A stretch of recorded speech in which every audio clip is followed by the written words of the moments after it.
Welcome to Honduras This Week Online News videocast for Monday, January 21st, 2008. This videocast is brought to you by Minister Suites, Sweet Dreams. Hugo Chavez visits Honduras to negotiate Petro Caribe deal. Controversial Venezuelan President Hugo Chavez visited Tegucigalpa last week with security measures heretofore unseen.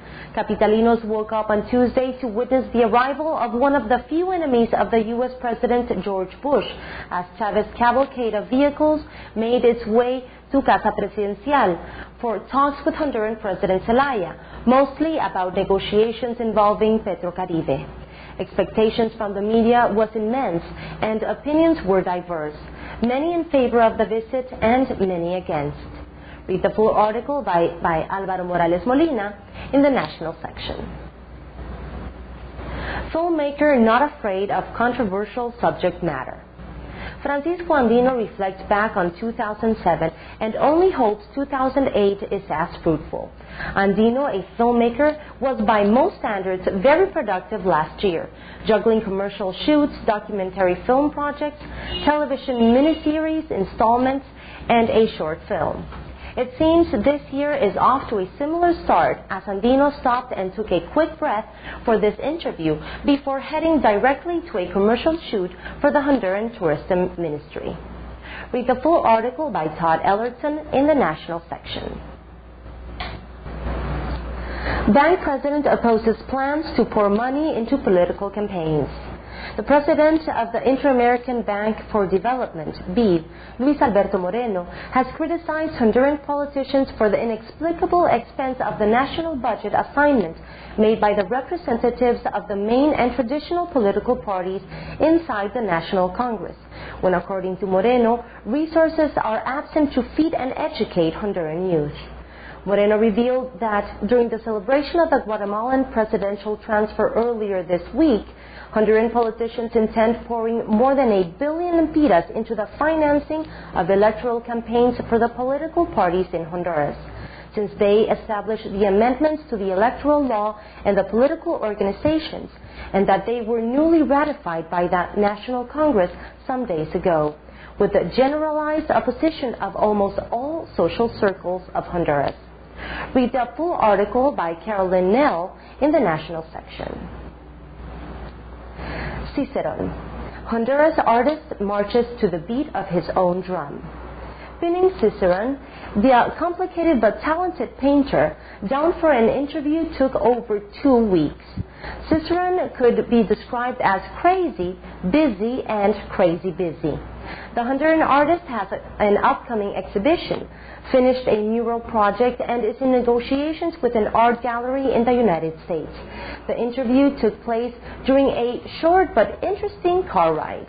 Read the full interview by Johanna Baez in the cultural section. Travel essay, A Londoner Stuck in the Rainforest Part 2. It's the second night in Bruce, and after a long discussion with Renee, her guide, on the best rum in Central America, and they chat with Noemi on how she does her fantastic homemade bread, they tuck into their beans, cheese, eggs combo. A loud slap on the floor behind made Kat turn around to see a young boy with a huge iguana that he has dumped on the floor, front legs tied behind its back. It's clearly still alive, but bleeding and on the menu for tomorrow's dinner. Apparently, hunting iguanas is forbidden, even though there are plenty around. But locals continue to do so because, says Renee, they are so tasty.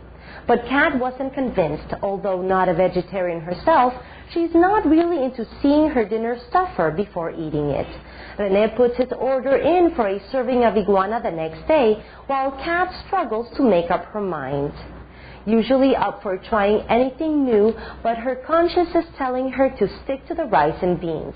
As it happens, the electricity was out at Noemi's the next day, so no one could see what was on their plates anyway.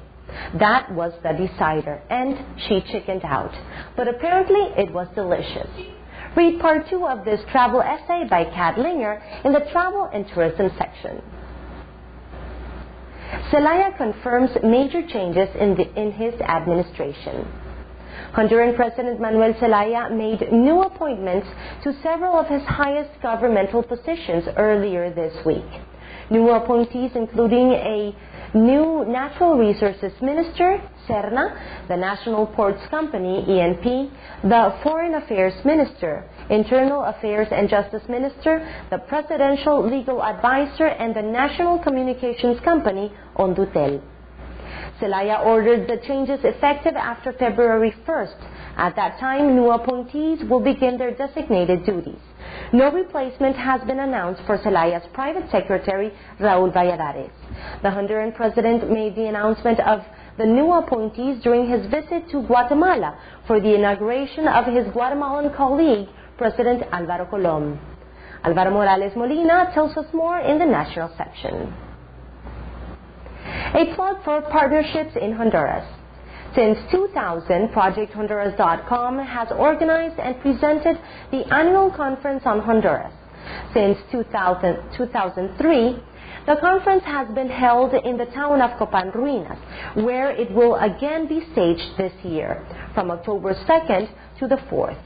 The central purpose of the event is to bring together as many people as possible, representing as many organizations as possible under one roof, over a 3-day period, to compare notes about work they are doing to empower the people in Honduras in the areas of education, healthcare, and community building.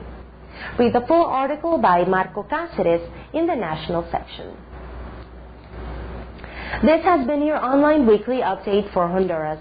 I'm Nicole Marder for Honduras This Week Online. Have a great day and see you next week.